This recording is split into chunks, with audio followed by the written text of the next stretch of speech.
உன் வார்த்தையை கேட்டு உன் நாணவத்தை அழிக்க வேண்டும் என்பதற்காகவே என் கரத்தில் தொட்டி எடுத்து மாத்திரத்திலே கரத்தை விட்டு விலகாமல் என் கரமோடு கரமாக பற்றி கொண்டு விட்டாய். நீ என் கரத்தை பற்றி பிறகு என் நிலை பித்து பெறி பிடித்ததடி பேதையாலே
ஆழ்ந்து கொண்டிருக்கின்றேன்.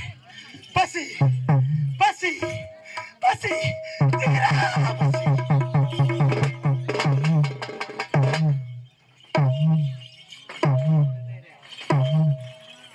என் பசி தீர வேண்டும். என் உடம்பெல்லாம் அனலாக இருக்கிறது. பித்து வெறி தலைக்கேறி விட்டது. எங்க இருக்கிறேன்? எங்க செய்து கொண்டிருக்கின்றேன்? நான் என்ன பாடிக் கொண்டிருக்கிறேன்?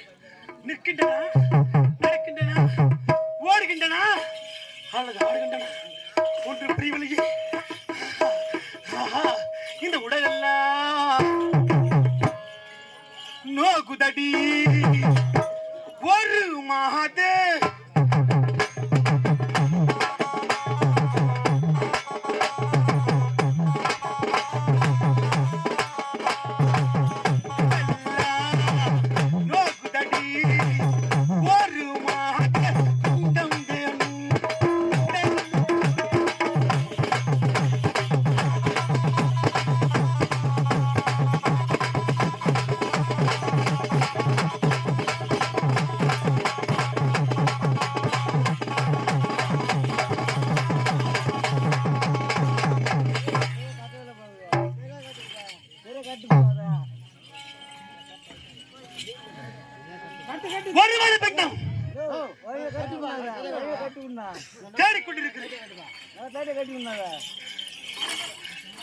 அது இல்லாத காரணத்தினால் அதை தேடி தேடி என் இடையெல்லாம் நோகுதடி இரண்டு மாதே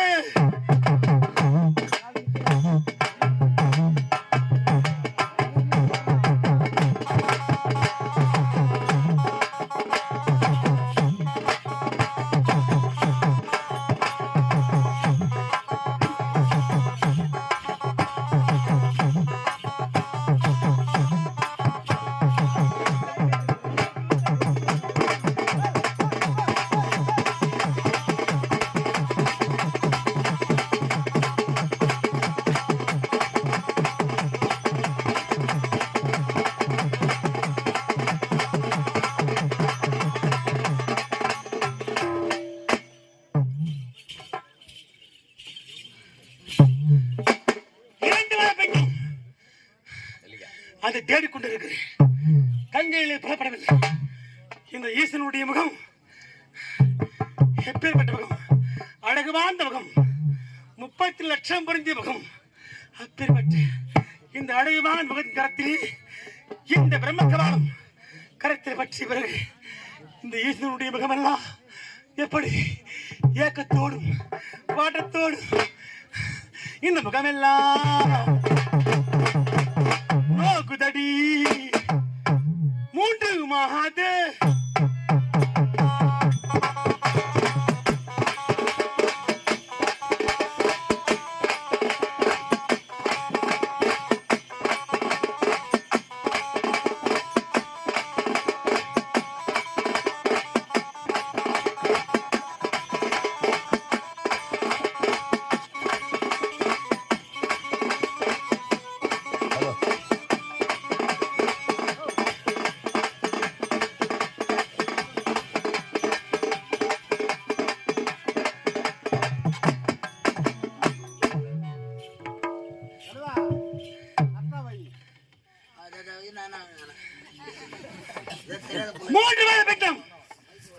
மூன்று உலகம் ஆளுகின்ற ஈசன் கருத்திலே இதை பற்றிய பிறகு என் நிலைமை, என் நாவெல்லாம் குளறுகிறது. என்ன பேசுகிறோம் என்று தெரியாமலே பேசிக்கொண்டு ஆடிக்கொண்டு பாடிக்கொண்டு பித்தனாக, அதனால் இந்த நாவெல்லாம் உணர்வுதடி. 4 மாதே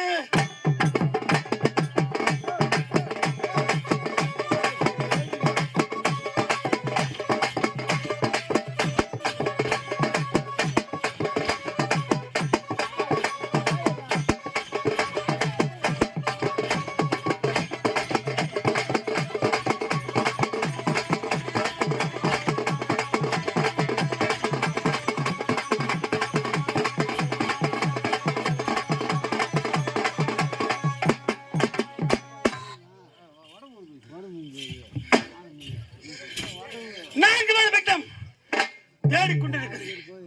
கண்களில் புறப்படவில்லை. அதனால் இந்த உலகத்திற்கு கூடிய பஞ்சபூதங்கள், நிலம், நீர், நெருப்பு, காற்று, ஆகாயம் என்று சொல்லக்கூடிய 5 பஞ்சபூதங்கள் யார்? இந்த ஈசனே பஞ்சபூதமாக இருக்கின்றேன். எப்படி என்றால், என் ஒரு சமயத்தில் என்னோடு வாதமிட்டு இடமாத்து விட்டு விலகி உமாதேவி பூலோகத்து ஒரு பெண்ணாக பிறந்தார். சுவாமி, இடமாவத்தை தாருங்கள், நான் தெரிந்தோ தெரியாமலோ உங்களிடம் வாதம் செய்து விட்டேன், என்னை மன்னிக்க வேண்டும் என்று கேட்டார். போதாது, பக்தி நிலையை அணுகி நீ பக்தி செய்ய செய்ய இந்த பரமன் உள்ளம் உருகும். அப்படி உருகினால் உனக்கு நிச்சய இடமாக தருகிறேன் என்று சொன்ன உடனே நேராக சென்றார். வேதவதி, கம்பாநதி, சேயார் என்று சொல்லக்கூடிய செய்யார், இந்த 3 ஆறுகளும் ஒன்றாக சேரும் இடம் திருமுக்கூடல். அந்த திருமுக்கூடல் இடத்திலே மண்டலா சிவனுக்கு செய்து அதற்காக யாகத்தை வளர்த்தி ஓம் நமச்சிவாயம் என்று மந்திரத்தை ஜபித்துக் கொண்டிருந்தார். பார்த்தேன், ஆஹா, இவர் செய்கின்ற பூஜையை பார்த்தா என் மனம் உருவிடும் போல் தெரிகிறது. இவர்களுடைய பக்தியை நாம் பரிசோதிக்க வேண்டும். அதனால் ஜடாபாத்தில் இருந்த கங்காதேவி, கண்ணே கங்கா, சொல்லுங்கள் சுவாமி, இடபாகம் வேண்டும் என்று கேட்ட அல்லவா? ஆமா, உன்னுடைய அக்கா இப்போ இடபாகத்தில் இல்லை. அவள் நிரந்தரமாக இடபாகத்தை விட்டு விலக வேண்டும் என்றால் உன் கையில் தான் இருக்கிறது. என்ன செய்ய வேண்டும்? என்னை நினைத்து பூலகத்திலே திருமுக்குள் என்று சொல்லக்கூடிய சிவலிங்கத்தை ஏற்படுத்தி தவம் செய்து கொண்டிருக்கிறார். அந்த தவத்தை கலைக்க வேண்டும். எப்படி சுவாமி? மங்கைகள் திரண்டால் கங்கையில் நீராடலாம், கங்கை திரண்டால் இந்த உலகமே எழுந்துவிடும். அதனால் இந்த கங்கா தேவி காற்றாட்சி வெள்ளமாக உருவெடுத்து அந்த மண்ணால் செய்யப்பட்ட சிவலிங்கத்தை அழைத்து கரைத்து விடு என்று உரைத்து இடமாகவும் கிடைக்கும் என்ற ஆசையோடு விடு வந்தால் கங்காதேவி. பார்த்தால் பார்வதா, ஆஹா, தூரத்தில் இருந்து காற்றாற்று வெள்ளம் எங்கே சிவலிங்கத்தை கரைத்து விடுமோ என்று பக்தியை மறந்து அத்தால் சுவாமி என்று கட்டி அணைத்தாள். கட்டி அணைத்தவுடனே இந்த சனமாக பட்டது சிவலிங்கத்திலே பட்டது. 12 வயதில் நின்று சுவாமி நீங்களா இடவாக தாரங்கள் கட்ட கொடுக்க முடியாது. ஏன்? பக்தியை மறந்தாய், பாசத்தால் ஆசையால் காமத்தால் என்னை கட்டி அணைத்தாய். அதனால் பக்தி மறைந்து விட்டது. காமமே இவ்வளவு நேரம் உன்னை ஆட்சி செய்தபடியால், காமம் உன்னை ஆட்சி செய்தபடியால் இத்தலத்தில் காமாட்சி அம்மன், நீ காமாட்சி அம்மனாக தோன்ற வேண்டும். நீ செய்த யாகத்திலிருந்து நான் படீர் என்று வந்தபடியால் எனக்கு ஏகாம்பரேஸ்வரன். அந்த தடம் இருக்கும் இடம் காஞ்சிமான் நகரம். காஞ்சி காமாட்சி அம்மன் அவள் வாழக்கூடிய தடம். அதற்கு யாகத்தில் தோன்றி பூமியிலே கால் வைத்தேன். நிலம் உண்டானது. நிலம் என்னும் தத்துவத்தை என் பாதங்களை வைத்திருக்கிறேன். அதற்கு மேலாக இந்த கணுக்கால் முதல் இடை வரையும் நீரால் சூழ்ந்திருக்கிறது. அதனால்தான் அமர்ந்து கொண்டிருக்கின்ற மக்கள் எல்லாம் மலம் ஜலம் எல்லாம் இடைக்கு கீழே போய் கொண்டிருக்கிறார்கள். அப்படி என்றால் அதற்கு ஆதாரம் நீர். நீர் என்றால் கங்கை. கங்கை அளவன் யார்? ஈசன். திரு அணை காவல். காவிரி யாரு ஓடிக்கொண்டிருக்கிறது? வட்டார நதி காவிரி யாரு. அந்த காவிரி யாரு குறுக்கே அணையாக அமர்ந்து கொண்டிருக்கிறேன். ஜலத்தை கட்டி ஆளுகின்ற ஜலகண்டேஸ்வரன். அதுக்கு அடுத்தது இந்த வயிறு. இதுதான் இந்த உலகத்தில் அணையாத நெருப்பு. ஐயோ இந்த வயிறு இருக்கிறது, அட பாவி இந்த வயிறு இருக்கிறது என்று எல்லா மக்களும் வைத்து எடுத்துக் கொள்கிறார்களே. இதுதான் அணையாத நெருப்பு. இது உலகத்தை காட்டத்தான் ஆண்டுக்கு ஒரு முறை கார்த்திகை மாதம் கிருத்திகை திதி பய நட்சத்திரத்திலே அண்ணாமலையிலே ஏக ஜோதியாக எரிந்து உலகத்தில் காத்திருக்கின்ற அண்ணா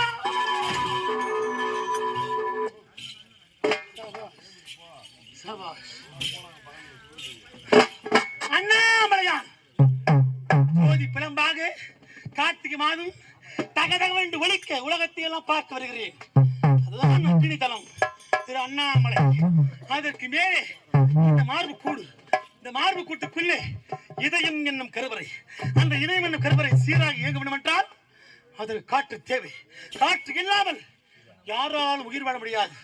காற்று கொடுத்தவன் நான். எப்படி என்றால் ஸ்ரீ கால அஸ்திரி, ஸ்ரீ காலாஸ்திரி.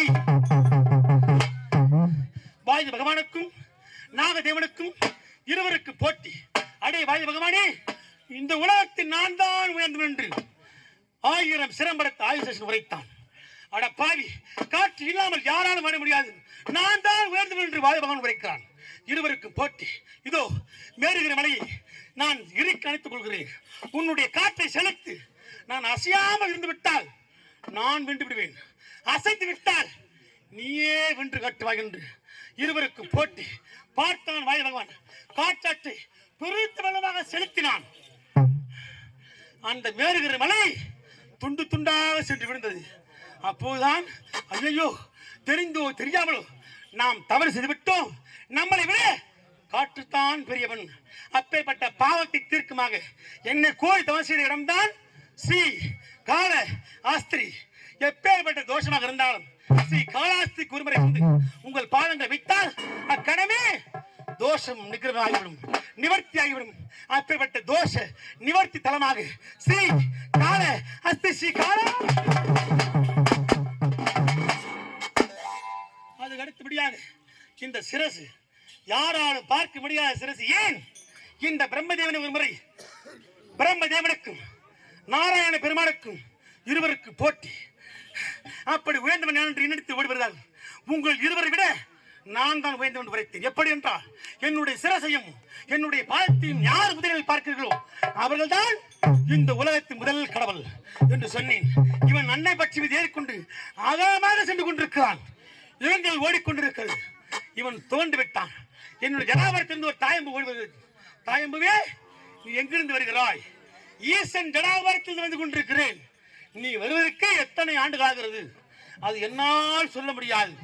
இப்போ எங்கே போய் கொண்டிருக்கிறாய்? பூலோகம் போய் கொண்டிருக்கிறேன். அப்படி நீ பூலோகம் போக வேண்டும் என்றால் இந்த பிரம்மதேவனுக்காக ஒரு பொய் சொல்ல வேண்டும். என்ன பொய் சொல்ல வேண்டும்? பிரம்மதேவன் சிவனுடைய சிரசை பார்த்து விட்டார் என்ற ஒரு பொய்யை சொல்ல வேண்டும். அதனால் இந்த தாயம்பும் மூலகத்தில் வந்து பிரம்மதேவன் சிரசை பார்த்து விட்டார் என்று சொன்னவரே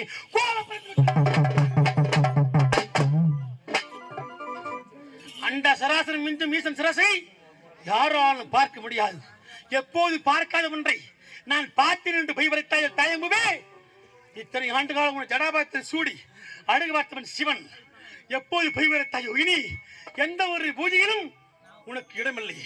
நீ எங்கு இருக்கிறாயோ நச்சுத்தன்மை வாய்ந்த நாகங்களே உன்னை சூழ்ந்திருக்கும் என்று அந்த தாயமுக்கு சமத்து கொடுத்தேன்.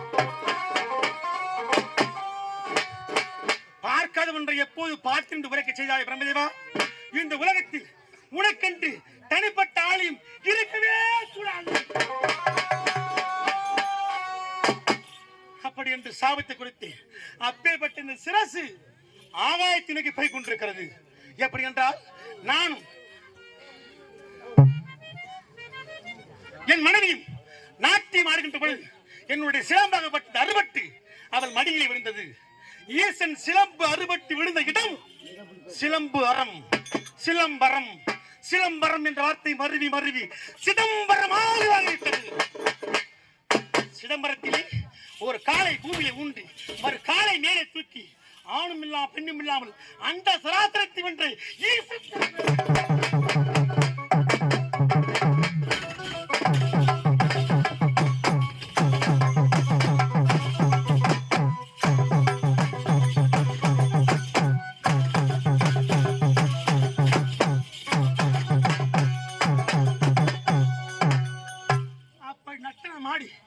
ஒரு காலை பூமியில ஊன்றி மேலே தூக்கியவன் ஈசன். அப்பேற்பட்ட ஈசன் இந்த பிரம்ம கபால் கரத்திலே பற்றிய பிறகு என் நிலைமை என்னுடைய மெய் வாய் செவி மூக்கு என்று சொல்லக்கூடிய இந்த ஐம்புலனும்